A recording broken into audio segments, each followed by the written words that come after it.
तो यहाँ पर वर्णन कर दिया कि ब्रह्म के दो रूप होते हैं, एक निर्गुण निराकार परमात्मा, एक सगुण परमात्मा। सगुण परमात्मा सोपाधिक परमात्मा कहलाता है, नाम रूप विकार भेद उपाधि से विशिष्ट हो गया। नाम रूपात्मक विकार संपूर्ण जगत है, संपूर्ण जगत कैसे नाम रूपात्मक विकार है, ये संपूर्ण जगत है। और उसका भेद है रण समस्तत्वादि विशेष, उसका भेद है। तो ये सोपाधिक ब्रह्म हो गया। और उसके विपरीत नाम रूप उपाधि से रहित निर्गुण निराकार परमात्मा हो गया। तो ऐसे दो परमात्मा के दो रूप हो गए, एक सोपाध नाम रूप विकार भेद से विशिष्ट परमात्मा और नाम रूप उपाधि से रहित, नाम रूप उपाधि से विशिष्ट से रहित जितनी भी प्रकार की उपाधि है उनसे रहित परमात्मा। अब इस परमात्मा को बोध कराने के लिए दोनों प्रकार से परमात्मा के स्वरूप को बोध कराने के लिए ये श्रुति आई है। बहुत सी श्रुतियाँ सीधे सीधे परमात्मा का बोध कराती हैं और बहुत सी श्रुतियाँ गुणों को लेकर के सोपाधिक रूप परमात्मा को बोध कराते हुए निर्गुण परमात्मा में ले जाती हैं। तो कौन सी श्रुतियाँ सीधा सीधा ही साक्षात ही परमात्मा को बोध कराती है और कौन सी श्रुतियाँ सो गुणों से विशिष्ट होकर के सोपाधिक ब्रह्म को बोध कराते हुए निर्गुण परमात्मा का बोध कराती हैं।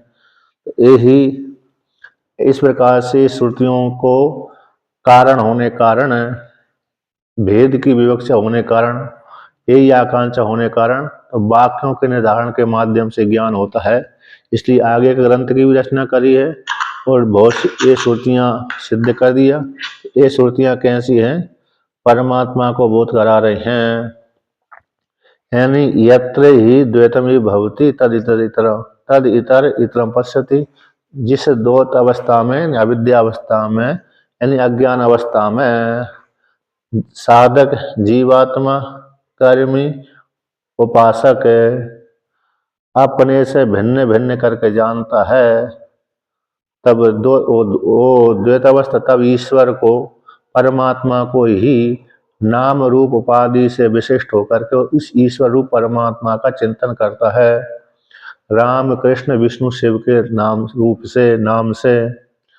अब जब ज्ञान अवस्था आ जाती है तो ज्ञान अवस्था में कहता है सर्वम एव सर्वम यत्र तु अस्य आत्मा सर्वम आत्मा एव अभूत तत्केन कम पश्येत। उस ज्ञान अवस्था में सब कुछ आत्मा ही हो गया। ऐसा विद्वान किस साधन के द्वारा, किस कर्म को, किसके लिए, किस यज्ञदत्त देवदत्त के लिए प्रयत्न करेगा, देखेगा, सुनेगा, खाएगा, पीगा, लाएगा, अर्थात नहीं देखता, नहीं लाता, न खाता है, न पीता है, न लाता है, न किसी के लिए अपने शरीर को संजुरेत यानी संतप्त करता है, नहीं करता। तो ज्ञान अवस्था में सब कुछ आत्मा ही हो जाता था, अपने से भिन्न किसी दूसरे को देखते ही नहीं है। इस प्रकार से तो उस काल में सीधा सीधा निर्गुण परमात्मा ही इन श्रुतियों के द्वारा जाना जाता है। इस प्रकार से परमात्मा के नेति नेति के माध्यम से, स्थूल अणु के माध्यम से परमात्मा के दो प्रकार से भेद का श्रुतियों ने वर्णन कर दिया था। न्यूनम अन्यत स्थानम, संपूर्णम अन्यत स्थानम। न्यूनम शब्द का अर्थ कर दिया था द्वैत स्थानम न्यूनम है, अल्प है, सगुण रूप है और निर्गुण से भिन्न है।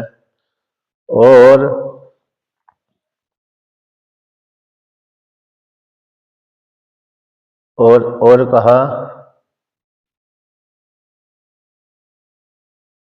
कहते हैं असंपूर्णम, संपूर्ण निर्गुण, संपूर्ण बोलते हैं निर्गुण परमात्मा, और वो सगुण, सगुण जो संपूर्ण परमात्मा है सगुण से भिन्न है। ऐसा जो परमात्मा है सगुण से भिन्न निर्गुण, एक सगुण से भिन्न निर्गुण और निर्गुण से भिन्न सगुण, इस प्रकार से परमात्मा का वर्णन किया।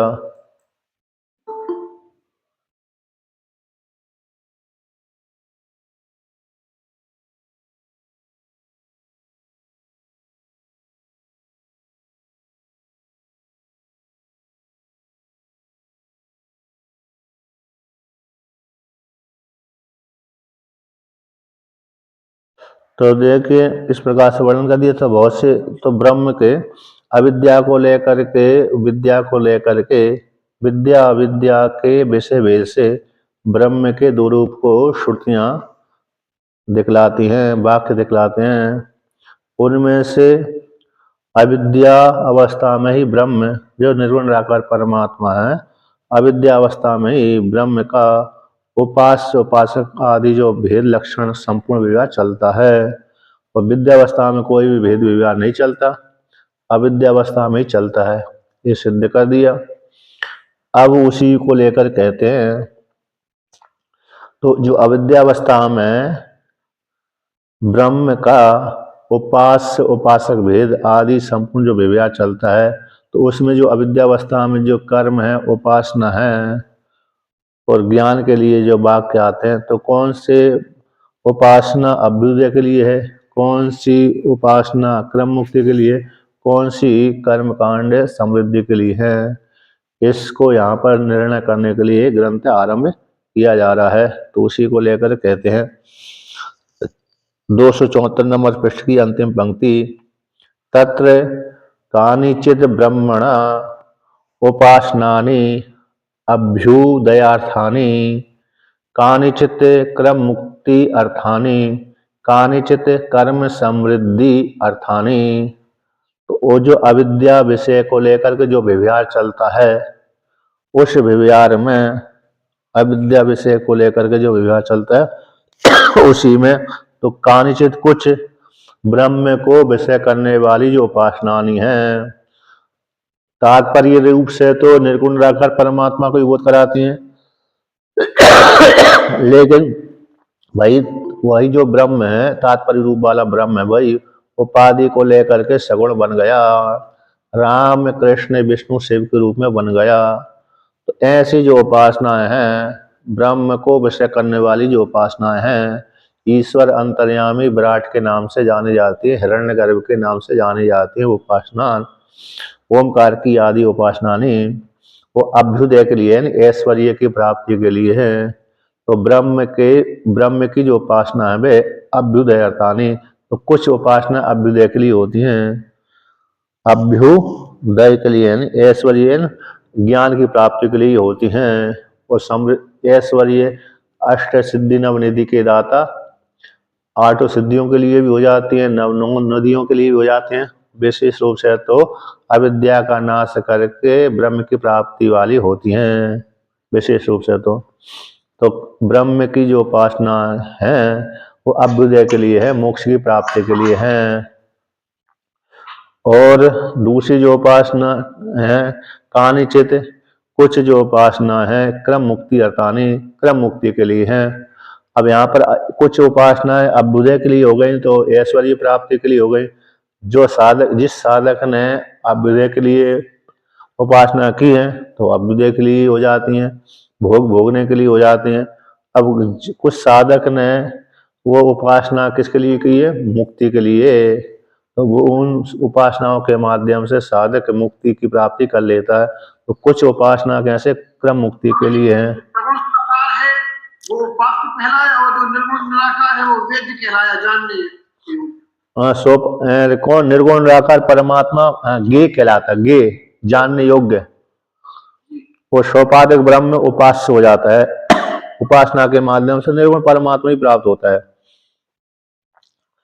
और कानिचित जो कर्म, कानिचित उपासना नहीं कर्मों की समृद्धि के लिए। तो यहाँ पर श्रुति जो उपासना है, अभ्युदय के लिए उपासना है, क्रम मुक्ति के लिए उपासना है और कर्म की समृद्धि के लिए उपासना है और कर्म कांड है, एक गुण जीविका न्याय के द्वारा आती हैं।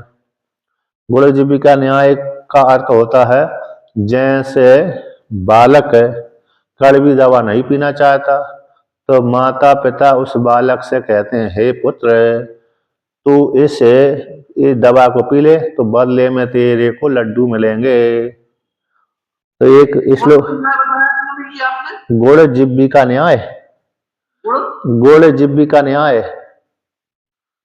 देखो इसमें 275 नंबर पृष्ठ की टिप्पणी में आया, श्लोक आया है, पिबे निम्बम प्रदास्यामि खलु खंडक लड्डुकान पित्रैव मुक्तः पिबति तिक्तमप्यति बालकः। पिता कहता है, हे बालक, तू जो नीम का कड़वी दवाई पी ले, निम्बम पिबा नीम जो है ना, गुड़स, गुड़स बोलते हैं ना, गुड़स, वही है। गुड़स की जो औषधि, गुड़स पी ले, जो काढ़ा, तो काढ़ा पी ले, निम्न का जो काढ़ा है गुड़स से, वो गुड़स पहले से ही चलती आ रही ना, गुड़स भी बोलते हैं, गुड़स भी बोलते हैं, और गुड़ूची भी बोलते हैं, कई कई नाम उसको होते हैं। नीम, गुड़बेल भी बोलते हैं। नीम के ऊपर चढ़ने वाली जो बेल होती है उसको, वो अरे बीमारी किसके लिए, बुखार आदि के लिए, जुकाम आदि के लिए बहुत फायदेमंद होती है। तो उसी, तो निम्बम पिबा, यानी जो कड़वी औषधि है, नीम के ऊपर चढ़ी हुई बेल से बनी हुई जो काढ़ा है नीम है, तो उस काढ़े को तू पी ले। तो बालक कड़वी के कारण नहीं पीता है, तो पिता लोभ दिखा देता है, देख तो वो नींब की औषधि पी लेगा कड़वी, तो प्रदास्यामि खलु खंडक लड्डू, जो लड्डू तेरे को देख रहा है ना, वो लड्डू में तो लड्डू मिलेंगे बदले में, कड़वी औषधि के पी जाने से तेरे को बदले में क्या मिलेगा, खंडक लड्डू मिलेंगे, इतने लड्डू मिलेंगे तेरे को, उन लड्डुओं को मैं दूंगा। तो पिता के द्वारा इस प्रकार से कह देने पर, इस प्रकार से पिता के द्वारा एवं इस प्रकार से उक्त कह देने पर, वो बालक है लड्डू के लोभ से, बालक क्या करता है, लड्डू के लोभ से तिक्तम तिक्तम पिबती, अति अति तिक्तम अपि पिबती, तो अति शब्द पीछे कर लेंगे तिक्तम के साथ, तो अति तिक्त भयंकर कड़वी, अति तिक्त का अर्थ हो गया भयंकर कड़वी जो औषधि है, लड्डू के लोभ से उस औषधि को, भयंकर जो कड़वी औषधि को पी जाता है। तो यहाँ पर बालक के लिए तो क्या मात्र लड्डू ही फल है, बालक के लिए तो मात्र लड्डू फल है, किंतु पिता के लिए लड्डू फल नहीं है। पिता के लिए तो है उसकी रोग की निवृत्ति, लोभ दिखा करके, पिता के लिए तो लोभ दिखा करके उसके जो रोग है उस रोग की निवृत्ति कराना है। उसी प्रकार से इस दृष्टांत को दार्ष्टान्त घटाते हैं, उसी प्रकार से जो व्यक्ति ही कर्म नहीं, जो मुक्त होना नहीं चाहता है, तो कर्म कांड करता ही नहीं है, न कर्म कांड करता है, न उपासना करता है, तो उसके लिए श्रुति और मोक्ष चाहत, मोक्ष के लिए श्रुति कहती है कि भाई कर्म कांड के लोभ दिखा करके उपासना का लोभ दिखा कर, तो उपासना और कर्म कांड का लोभ क्या है कि जो बिल्कुल भी कर्म नहीं करते उनको मुक्त कराना है, श्रुति का काम है, और जो कर्म करते हैं उनको भी मुक्त कराना है, जो उनको उपासना करते हैं उनको भी मुक्त कराना है। तो श्रुति का तो मुख्य लक्ष्य है परमात्मा की प्राप्ति। तो सीधा सीधा व्यक्ति परमात्मा को प्राप्त नहीं करना चाहता है, तो श्रुति लोभ दिखा कहती है, देखो भाई, स्वर्ग के लिए तुम कर्म करोगे तो तुमको इस प्रकार से स्वर्ग में जाकर के बहुत सुख मिलेगा। तो अब व्यक्ति जो बिल्कुल भी कर्मकांड नहीं करता था, तो वो स्वर्ग रूप लोभ को लेकर के कर्मकांड में प्रवृत्त हो गया, लेकिन श्रुति को स्वर्गलोक में ले जाना नहीं है उस व्यक्ति को, उस अज्ञानी व्यक्ति को स्वर्गलोक में नहीं ले जाना, बल्कि स्वर्गलोक का लोभ दिखा करके परमात्मा में ले जाना है। उसी प्रकार से श्रुति कहती तुम उपासना करो, उपासना से तुमको ब्रह्मलोक फल की प्राप्ति हो जाएगी, हिरण्यगर्भ बन जाएगा, हिरण्यगर्भ पद की प्राप्ति हो जाएगी। तो श्रुति को वहां पर भी हिरण्यगर्भ लोक नहीं देना है, तो हिरण्यगर्भ नहीं बनाना है, बल्कि हिरण्यगर्भ के माध्यम से श्रुति को परमात्मा दिखाना है, अरुंधति न्याय के माध्यम से। तो इसलिए पहले लोभ दिखा करके, अब लोभ में प्रवृत्त हो जाता है व्यक्ति, क्योंकि लोभी रहा है, व्यक्ति मनुष्य हमेशा लोभी रहता है, लोभी बना रहता है। जैसे ब्रह्मा जी के पास में अरे मनुष्य भी गए थे, देवता भी गए थे, दानव भी गए थे, तो तीनों तीनों को ही ब्रह्मा जी ने उपदेश कर दिया था प्रजापति ने, दा दा दा। तो सबसे पहले देवताओं से पूछा मैंने, तीनों को जब दा दा दा उपदेश किया तो किसने कौन सा अर्थ लिया? तो इसलिए ब्रह्मा जी देवता ने कहा कि हम भोगी हैं, तो आपने कहा दमन करो, इंद्रियों को रोक कर रखो। तो ब्रह्मा जी ने कहा ठीक अर्थ निकाला। तो राक्षसों से कहा, दैत्यों से कहा, तो तुमने दा का अर्थ क्या निकाला कि हम हमेशा क्रूर हिंसक होते हैं, क्रूर कर्म करते रहते हैं, इसलिए जीवियों के ऊपर दया करो। हमने ये अर्थ निकाला। तो ब्रह्मा जी कहा ठीक है, तुमने भी सही अर्थ निकाला। अब मनुष्यों से कहा भाई तुमने दा का अर्थ क्या निकाला कि मनुष्य हमेशा संग्रह करने वाला होता है, लोभी होता है, इसलिए आपने कहा दान करो, है ना।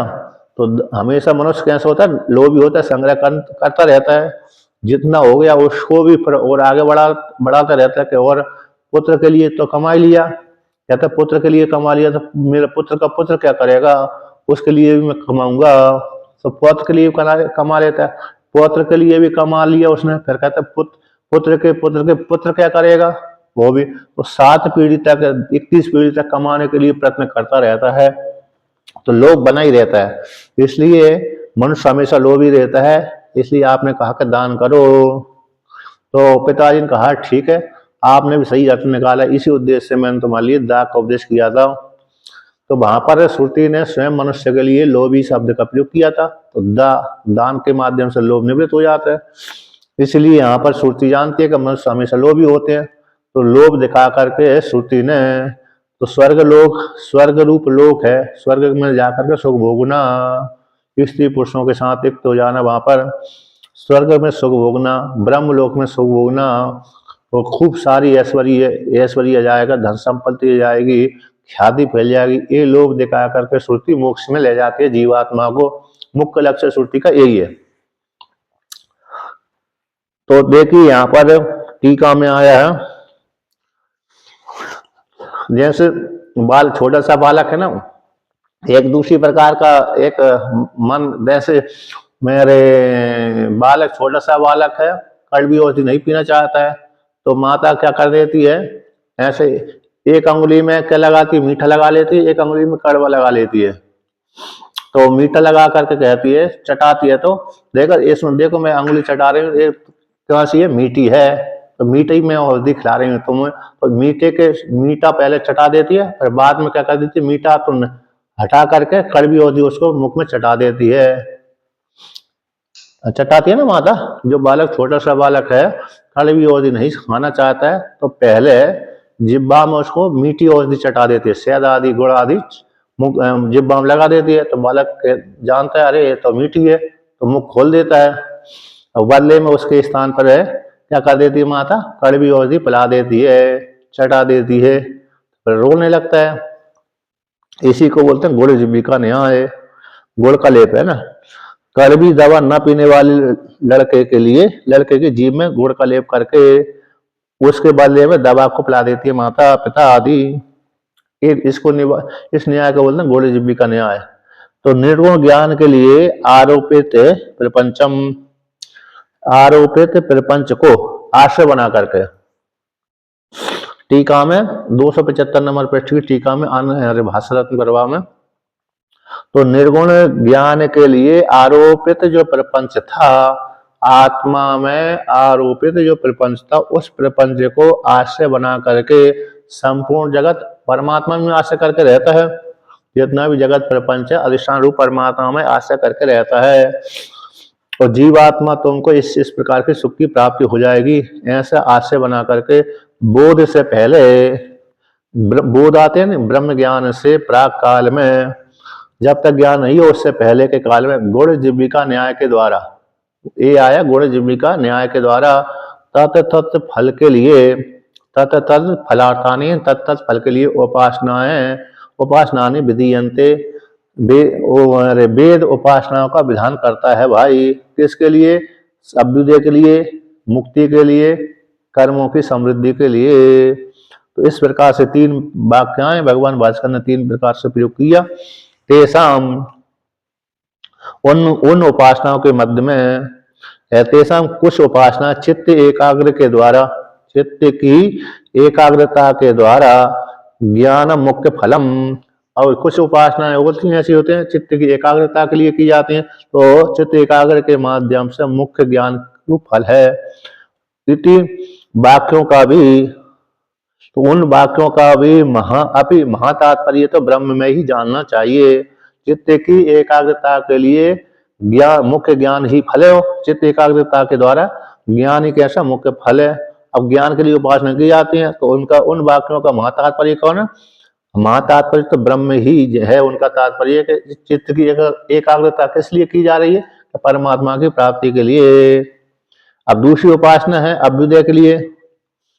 तो पहली उपासना तो हो गई, उपासना तो चित्त की एकाग्रता के माध्यम से ज्ञान की उत्पत्ति करना और ज्ञान के माध्यम से परमात्मा की प्राप्ति। महातात्पर्य उन सारे चित्त की एकाग्रता के लिए जो उपासना की जाती है वो ज्ञान की प्राप्ति के लिए, और ज्ञान की प्राप्ति के माध्यम से ब्रह्म की प्राप्ति हो जाती है। मुख्य फल है ना, चित्त की एकाग्रता द्वारा ब्रह्म ज्ञान ही उसका मुख्य फल होता है। तो ज्ञानम मुख्य फलम है, ज्ञान के द्वारा, तो ज्ञान के माध्यम से ब्रह्म की प्राप्ति, तो मुख्य अधिकारी उत्तम अधिकारी हो गया। जो उपासना चित्त की शुद्धि के लिए ज्ञान की उत्पत्ति मानते हैं, तो चित्त की शुद्धि के माध्यम से अंतःकरण शुद्ध हो जाता है, अंतःकरण शुद्ध से फिर ब्रह्म ज्ञान हो जाता है, ब्रह्म ज्ञान के द्वारा अविद्या की निवृत्ति होती ही ब्रह्म की प्राप्ति, ये महाफल हो गया। अब इसके पश्चात दूसरी जो उपासना होती है यानी अभ्युदय वाली, उसके लेकर कहते हैं नाम ब्रह्म की उपासना करना चाहिए।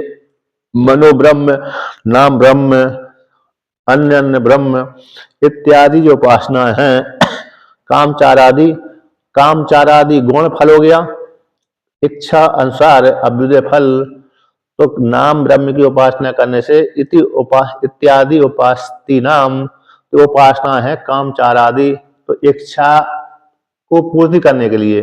तो अभ्युदय फल वाली है कि कोई व्यक्ति संपत्ति चाहता है, कोई व्यक्ति यश चाहता है, कोई व्यक्ति कुछ चाहता है। अब वो उपासना करने के लिए प्रवृत्त हो गया, देवदत्त यज्ञदत्त, तो अभ्युदय फल हो गया। गुण कौन होगा? ये गुण फल है, गुण फल अभ्युदय फल हो गया। इच्छा की पूर्ति के लिए उपासना करना। और दूसरी है क्रम मुक्ति के लिए उपासना। तो कानिचित क्रम मुक्ति अर्थानी में जो वाक्य है उसका अर्थ है धैर्य आदि उपास्ति नाम क्रम मुक्ति। और धैर्य उपासना, तो धैर्य जैसे हृदय के भीतर ब्रह्म बैठा हुआ है, जैसे जो हृदय का आकाश है जितना बड़ा उतना ही बड़ा महाकाश है। महाकाश जितना बड़ा दिख रहा है वही हृदय के भीतर भी उसी प्रकार से हृदय के भीतर भी उतना ही बड़ा आकाश है। तो इस आकाश में और उस आकाश में कोई भेद नहीं है। धैर्याकाश है ना, बुद्धि के भीतर धैर्य अल्प आकाश, उस आकाश में जो आकाश है, तो बुद्धि रूप आकाश है, उसमें जो आकाश है तो व्यापक आकाश है वो। इस प्रकार से धैर्याकाश आदि उपासना है, छांदोग्य उपनिषद में आती है वो धैर्याकाश आदि उपासना क्रम मुक्ति के लिए है। और कांचित कर्म समृद्धानि अर्थानि में जो पंक्ति आए, तो उद्गीत आदि ध्यान का, उद्गीत जो कर्म के लिए उपासना की जाती है, तो छांदोग्य उपनिषद में जो उपासनाएं आई हैं पहले अध्याय में, दूसरे अध्याय में, तीसरे अध्याय में, तो उद्गीत आदि ध्यान का, तो उद्गीत में ओम दृष्टि करना चाहिए, हिंकार है, ओमकार है, प्रत्याहार है, निधन है, 5 साम भक्तिक उपासना और 7 भक्तिक उपासना है। तो वहां पर छांदोग्य उपनिषद में आती हैं वो। तो कर्म की समृद्धि के लिए जैसे अग्निहोत्र आदि बड़ा कर्म हो गया, कौन सा कर्म? अग्निहोत्र आदि कर्म बड़ा हो गया। अब उस कर्म की सिद्धि के लिए स्तोत्र का पाठ करना। भाई सुबह जो हम कर्म कर रहे हैं, तो कर्म कर रहे हैं, अग्निहोत्र आदि हमने कर्म कर लिया, अब कर्म करने के पश्चात उसी कर्म की समृद्धि के लिए अंग की उपासना करना। अंग की उपासना करना मतलब जैसे स्तोत्र का पाठ कर लेना, उस स्तोत्र का पाठ करते समय ओमकार का उच्चारण करते समय दृष्टि ऐसे करना। प्रतिहार की उपासना, प्रतिहार मतलब स्तोत्र का पाठ करते समय ये प्रतिहार इंद्र देवता है, अथवा ये इस फल वाला है, तो उस काल में ये जो प्रतिहार कर रहा है, ऋत्विज इस स्तोत्र का पाठ कर रहा है, वो प्रातः काल का सूर्य के जैसा है, मध्याह्न काल के सूर्य के जैसा है, सायकाल के सूर्य के जैसा है। ये ऋतु भी इस प्रकार की है। तो वहां पर दृष्टि करनी पड़ती है, स्तोत्र का पाठ करते समय चिंतन करना पड़ता है। तो वो जो उपासनाएं आती हैं कर्म की समृद्धि के लिए, तो एक गुण फल है, तो इत्यादि फल भेद। तो ध्यान नाम, और ध्यान यानी उपासना को ध्यान नाम का था ध्यानों का मानसत्वात, मानस होने से। तो ध्यान जो होता है मानस होने से, क्योंकि ज्ञान भी मानस है, मानस क्रिया है, और ध्यान भी मानस क्रिया है। ध्यान भी व्यक्ति करेगा तब भी मन के द्वारा ही करेगा, और ज्ञान भी करेगा तब भी व्यक्ति मन के द्वारा ही करेगा। तो दोनों ही, ध्यान और ज्ञान दोनों ही मानस क्रिया कहलाती है। तो ध्यानों का तो मानस होने से ज्ञान के अंतरंग साधन है ध्यान ज्ञान, है ना। ध्यान कैसे है, एक ज्ञान के, ब्रह्म ज्ञान के अंतरंग साधन होने से ज्ञान अंतर अंगत्वाच्चा, तो ज्ञान के अंतरंग साधन होने से ज्ञान कांडे विधानम इति भावा। तो ध्यानों का तो, ध्यान जैसे ज्ञान मानस क्रिया है, उसी प्रकार से ध्यान भी मानस क्रिया है। और ध्यान मानस से, ध्यान कैसे ज्ञान का अंतरंग साधन होने से ज्ञान कांड में उनको ग्रहण कर लिया, ज्ञान कांड में उनको ग्रहण कर लिया। तो इस प्रकार से यहाँ पर अरे क्या हो गया, चित्त की शुद्धि के द्वारा ज्ञान ही, ब्रह्म ज्ञान ही मुख्य फल है, और ज्ञान के द्वारा ब्रह्म की प्राप्ति ये मुख्य फल हो गया। और उन उपासनाओं से भी, अब ये जो उपासनाएं आई हैं अभ्युदय के लिए, इच्छा पूर्ति के लिए, और क्रम मुक्ति के लिए, और कर्म की समृद्धि के लिए, एक ऐसे गुण जीविका न्याय। पहले लोभ दिखा दिया, भाई तुमको इतने एक कर्म करोगे तो तुमको इतने ऐश्वर्य प्राप्त हो जाएगा, ऐसे धैर्य उपासना करोगे तो तुमको ब्रह्म की प्राप्ति हो जाएगी। पहले हिरण्यगर्भ में लोक में जा करके, ब्रह्म लोक में जाकर भोग भोगोगे, फिर परमात्मा की प्राप्ति हो जाएगी। फिर एक कर्म करोगे तुमको इतनी संपत्ति, ऐश्वर्य, यहाँ भी संपत्ति वहां भी संपत्ति। तो वेद इस प्रकार से लोभ दिखा करके मुख्य रूप से वो परमात्मा में जोड़ देता है। अब व्यक्ति अभ्युदय के लिए, समृद्धि के लिए कर्म करेगा, तो कर्म करते करते करते करते उसके मन में भगवान का चिंतन होता ही है, वहां पर नाम आता ही है। तो मैं कहाँ तक कर्म करूंगा। जैसे व्यक्ति अरे पढ़ा लिखा, विवाह कर लिया, विवाह करके नौकरी भी कर लिया, अब 60-70 वर्ष का आयु हो गई, अब कहता है कहाँ तक मैं अपने पुत्रों को मैंने कमाया था वो कमा लिया, अब कहाँ तक मैं कमाता रहूंगा। अब तो मैं कमाते कमाते परेशान हो गया, कमाते कमाते, धन कमाते कमाते, संग्रह करते करते मैं परेशान हो गया, दुखी हो गया, बहुत परेशानी होती है। अब कहाँ तक पुत्रों को लिए कमाते ही रहूंगा, अब छोड़ो, अब अपना भजन पूजन करो। पुत्री जाने पुत्री जाने, है कि नहीं। तो अब उनके ऊपर निर्भर कर दे, छोड़ देता है, फिर कमाना बंद कर देता है, फिर बैठ करके खाता है। जैसे वृद्धावस्था में पेंशन खाता ना, उसी प्रकार से कर्म करना बंद कर देता है। तो बैराग हो जाता, जो पहले राग पूर्वक धन कमा रहा था, नौकरी आदि कर रहा था, भाई वृद्धावस्था में वही नौकरी उसको क्या कर देती, बैराग दिला देती है। कहाँ तक कमाता रहूंगा, कहाँ तक अपने परेशानी में डालता रहूंगा। जवानी में तो सहन कर जाता है, बुढ़ापे में सहन नहीं होता है, बैराग हो जाता है। उसी प्रकार से वेद भी लोभ दिखा करके जब प्रवृत्त हो जाता है, जो कर्मी है उपासक आदि, उस उपासना कर्म में प्रवृत्त हो गया, तो कर्म करते करते करते फिर उसी उपासना और कर्म से उस व्यक्ति को वैराग हो जाता है। तो वैराग जब हो गया तो फिर वही कर्म उपासना निष्काम कर्म करने लगता है। जैसे लौकिक व्यवहार में भी जब उसको धन कमाने के लिए प्रवृत्त हुआ था, अब धन कमाने के लिए नौकरी करी, नौकरी करने के पश्चात आधी नौकरी कर ली, मतलब 20-25 वर्ष नौकरी कर ली, 5-10 वर्ष और पेंशन और बची होती, अब कर ही लिया, अब 5-10 और वर्ष और गुजार लेते हैं। तो 5-10 वर्ष गुजारने के लिए गुजारता रहता है, नौकरी करता रहता है, ज्यादा वो उसको इच्छा नहीं होती, फिर भी नौकरी करता रहता है काम चलाने के लिए, मतलब ज्यादा आसक्ति ना होती हुई। तो उसी प्रकार तो वैराग्य वही नौकरी उसको वैराग्य दिला देती है। उसी प्रकार से यहाँ पर भी कर्म कांड जब करता है तो कर्म कांड करते राग पूर्वक प्रवृत्त हुआ था, तो बीच में उसको वैराग हो जाता है, कहाँ तक मैं करूँगा, कहाँ तक ये कर्म कांड करूँगा।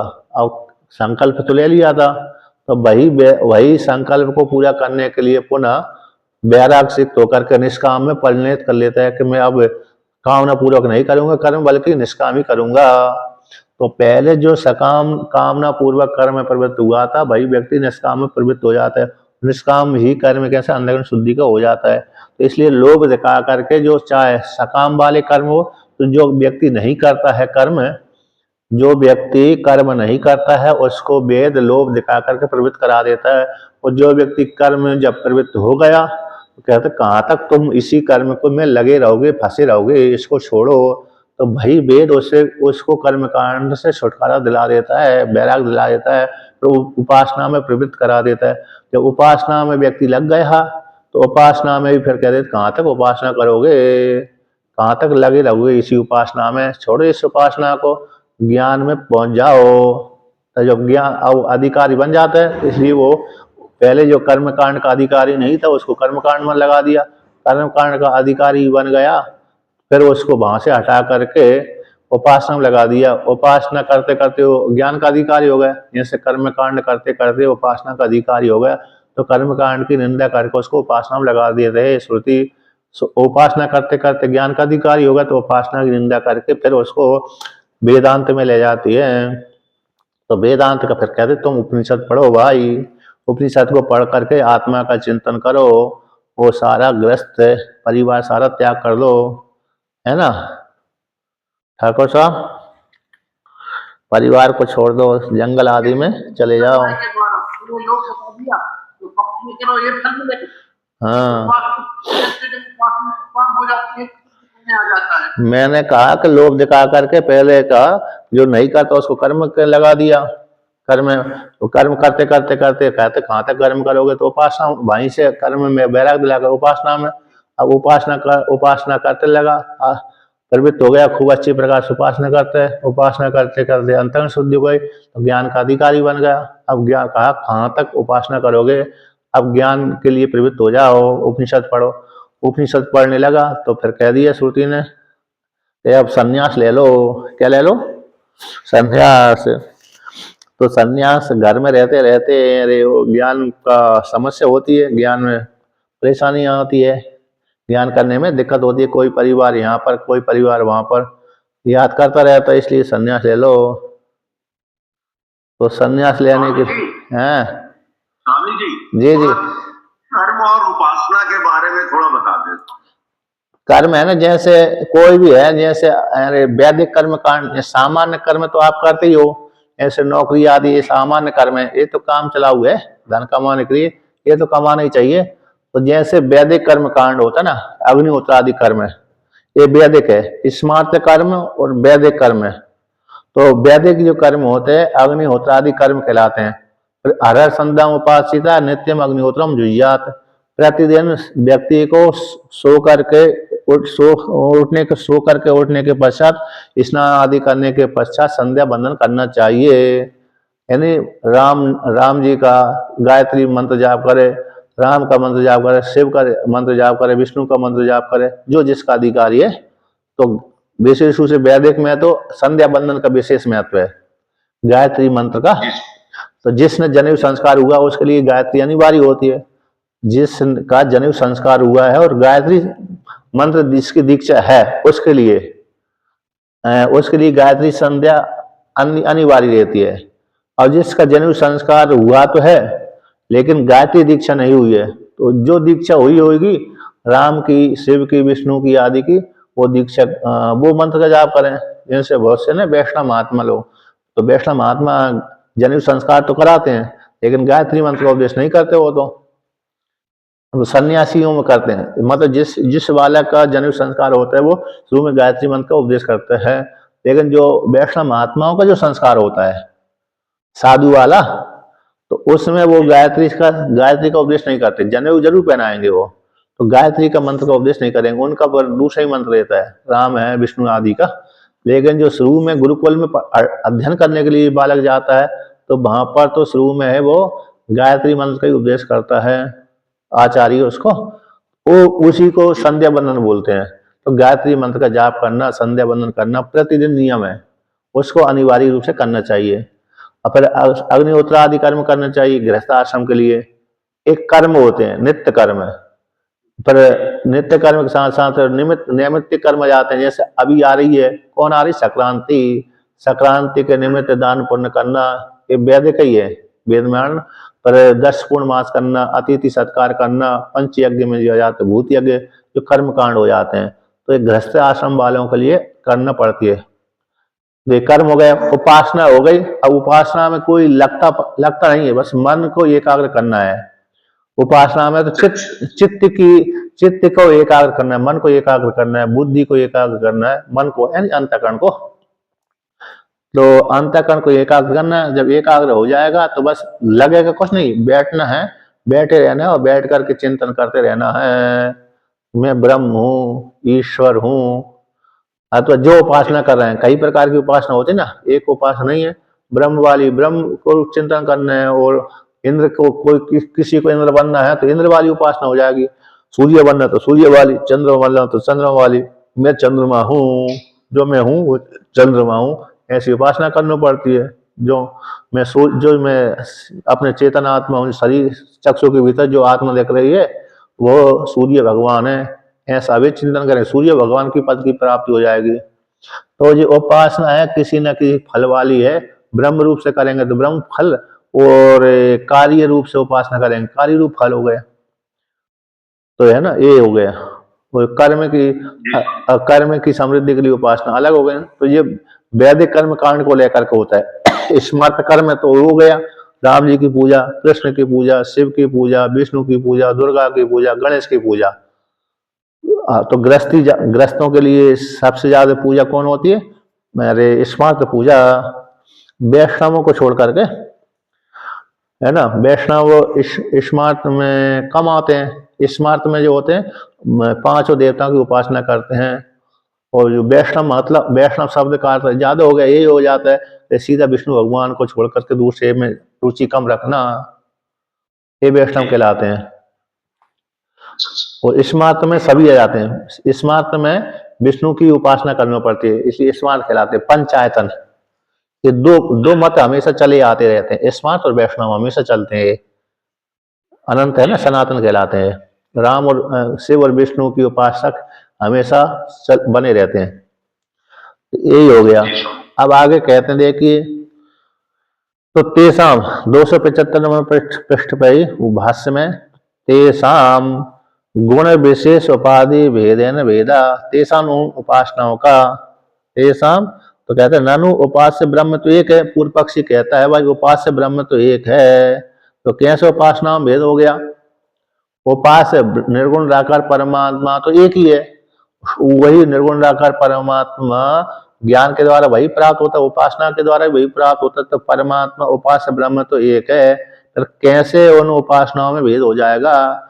अरे ब्रह्म उपास्य एक, तो उपासना भी एक ही होना चाहिए। उपास्य व्यक्ति एक है तो उपास्य की उपासना भी एक ही होनी चाहिए। तो एक ही उपासना होना चाहिए। अनेक प्रकार की अभ्युदय वाली उपासना, क्रम मुक्ति वाली उपासना और कर्म की समृद्धि वाली उपासना, ये 3 प्रकार की उपासना कैसे वर्णन कर दिया। कहते सिद्धांति कहते उपासना, कहते तेसा उन उपासनाओं के मध्य में अभ्युदय वाली, क्रम मुक्ति वाली और कर्म की समृद्धि वाली जो उपासनाओं के मध्य में गुण विशेष उपाधि भेद से भेद कर लेते हैं।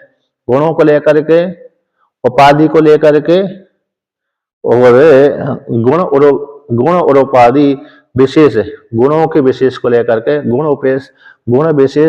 गुण विशेष ही उपाधि कहलाते हैं।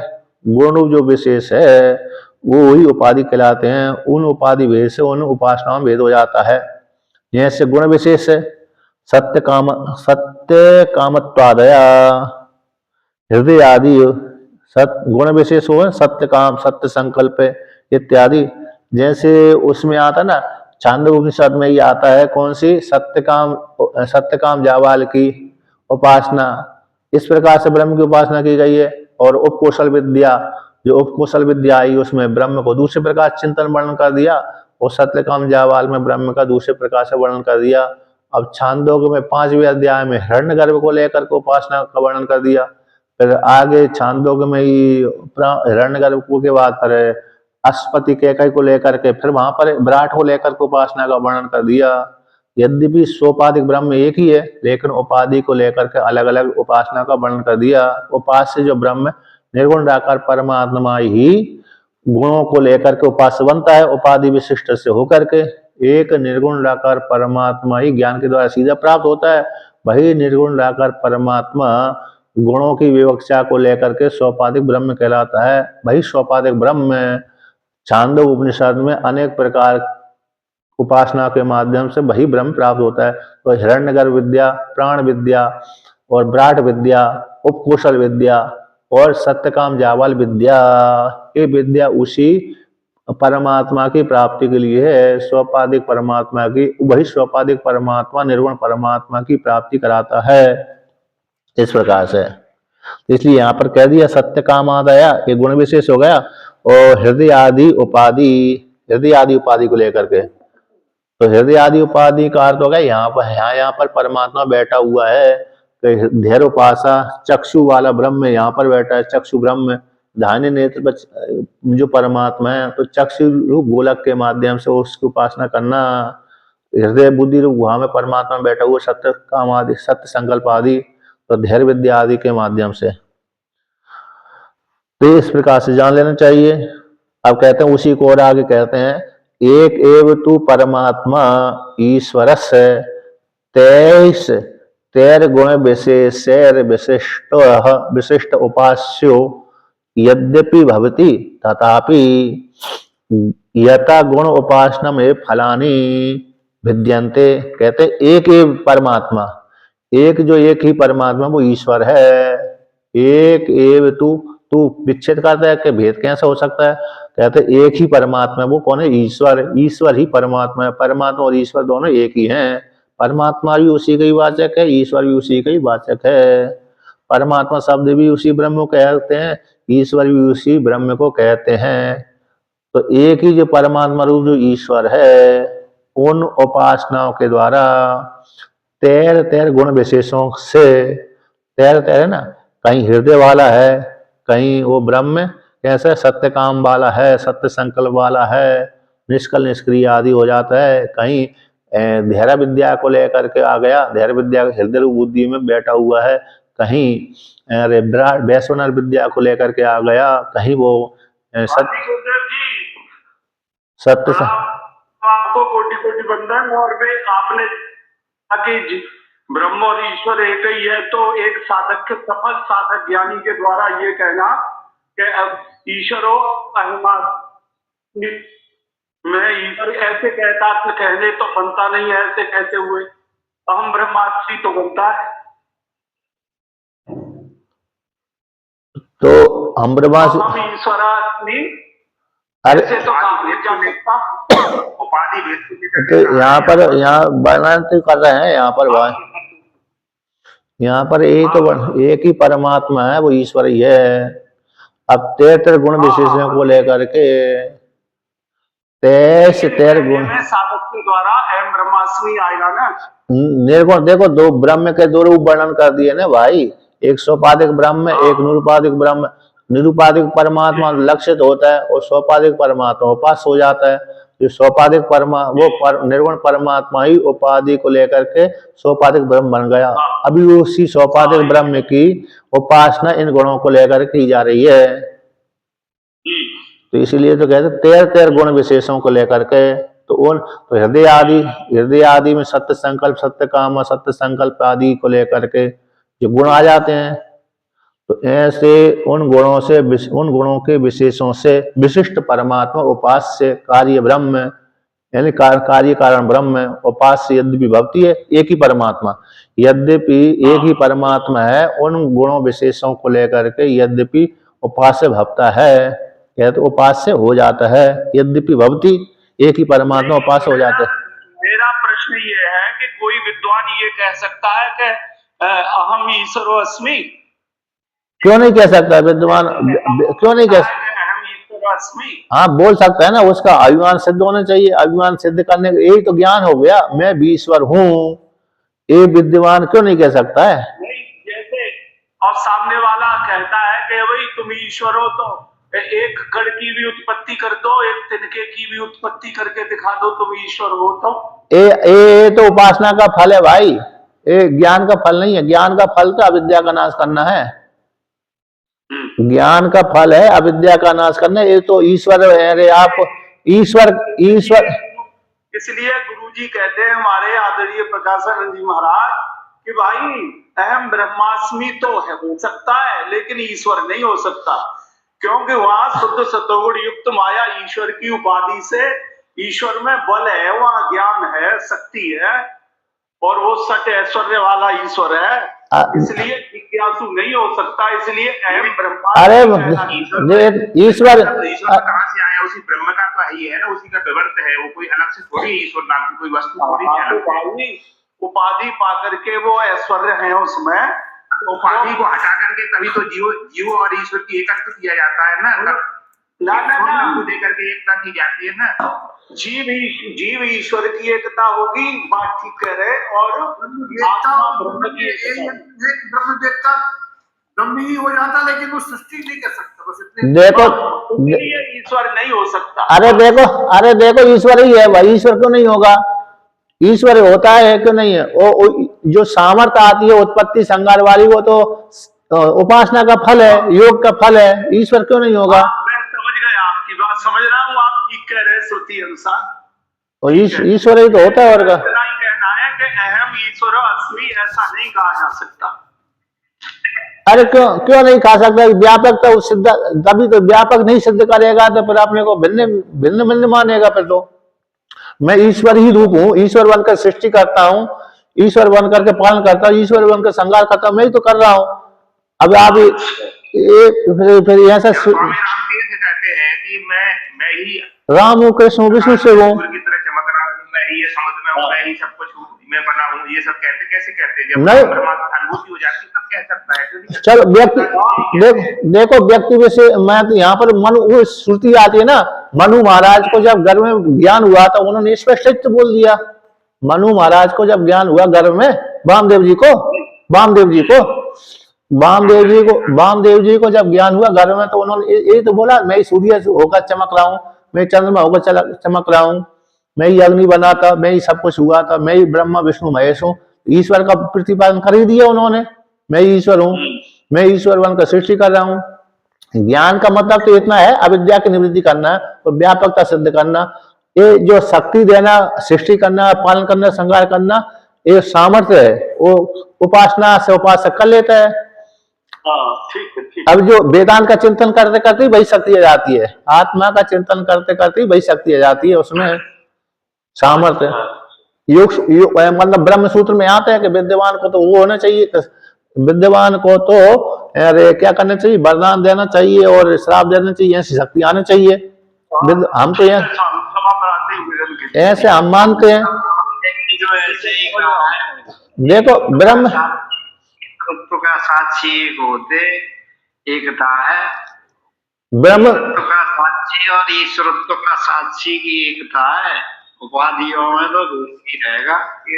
चैतन्य की एकता है दोनों की, आप सही कह रहे हैं बिल्कुल, चैतन्य की एकता है, उपाधियों में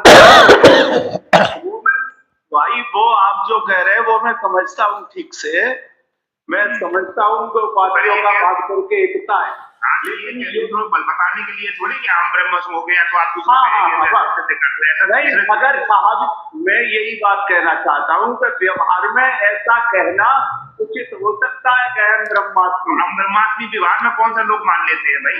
हम ब्रह्मास्मि कौन कहता है व्यवहार में? आप बताओ मुझे, ये बात नहीं कहता हूँ।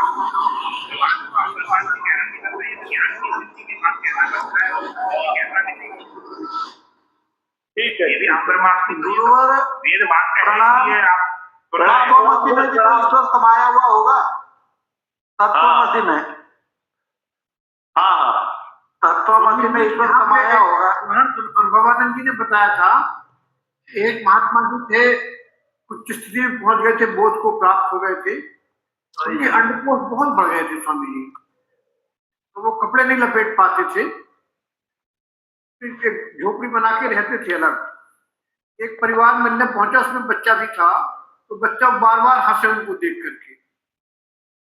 मैंने कहा बेटा पागलों जैसा क्यों हंसता है, वो और हंसे। स्वामी जी ने तो कुछ नहीं कहा, उनके मुंह से इतना नहीं निकला कि पागलों जैसा क्यों हंसता है, और वो कुछ दिनों बाद पूरी तरह से पागल हो गया था वो लोग। ये स्वामी अखंडानंद जी के साथ की घटना है, अखंडानंद जी की घटना है ये। उनके साथ गए थे वो परिवार उनसे मिलने के लिए।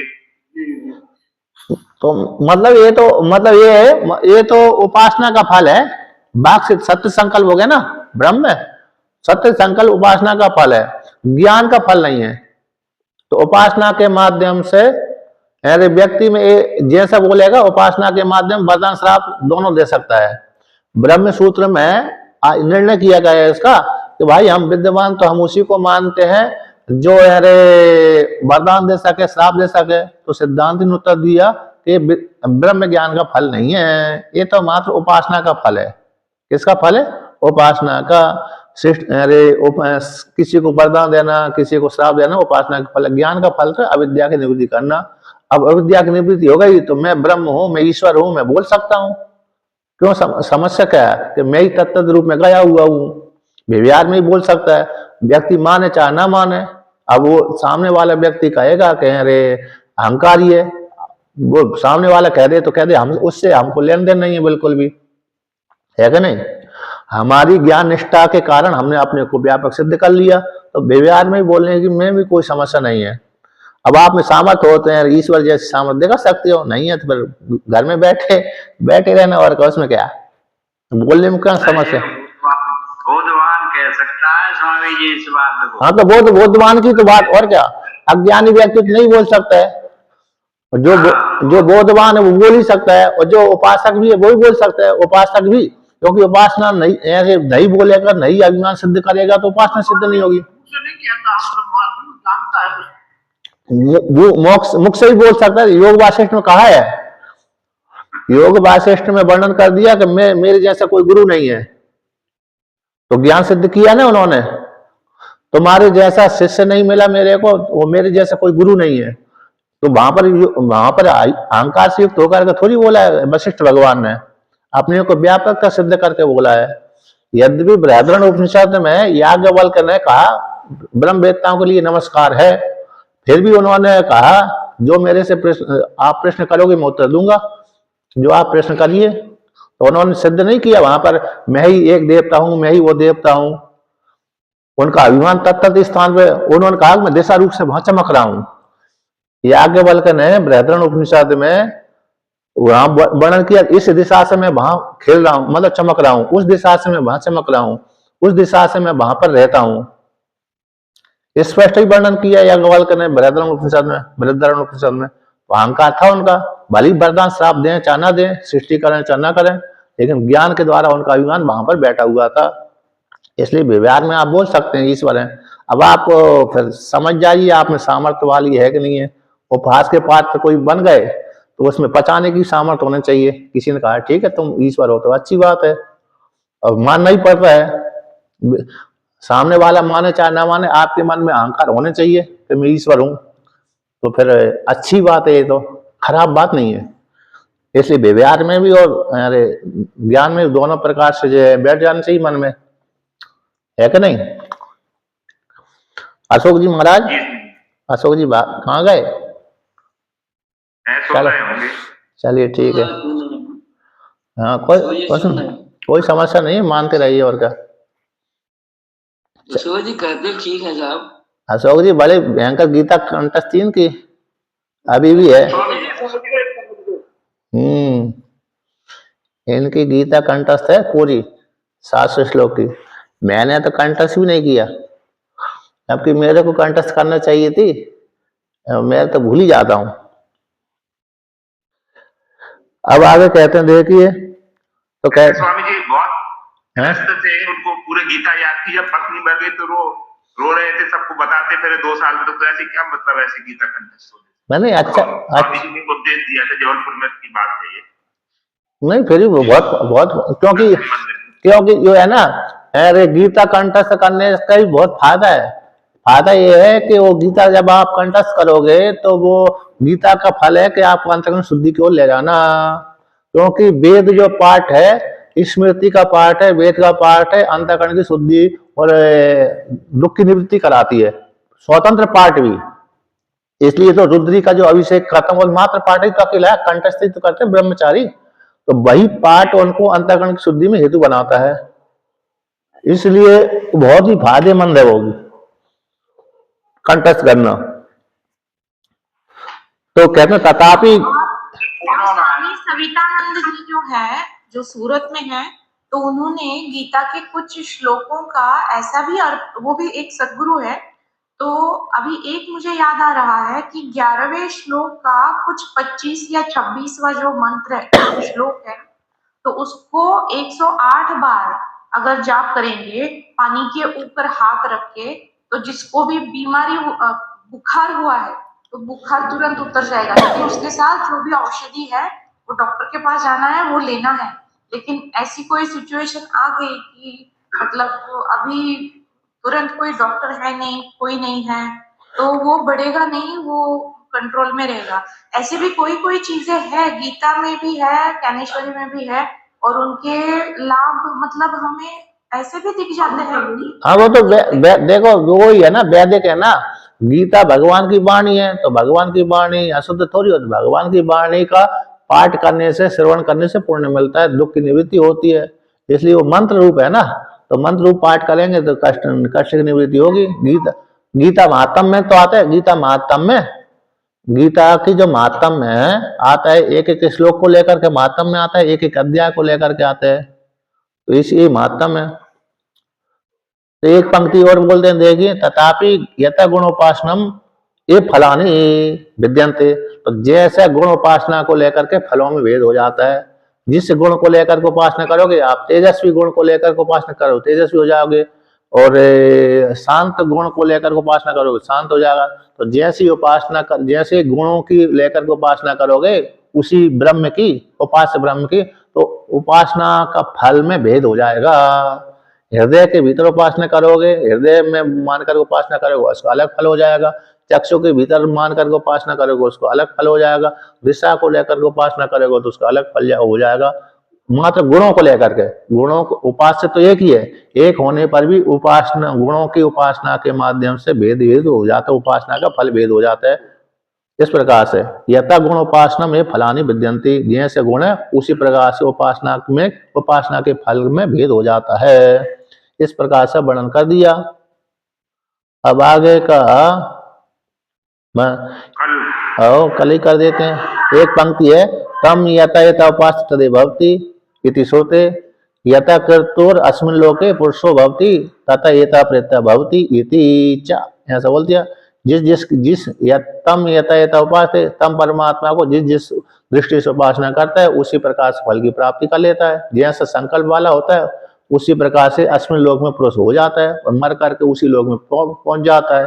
ये श्रुति स्मृति है। ठीक है, अब अगले पार्ट कल ही करेंगे।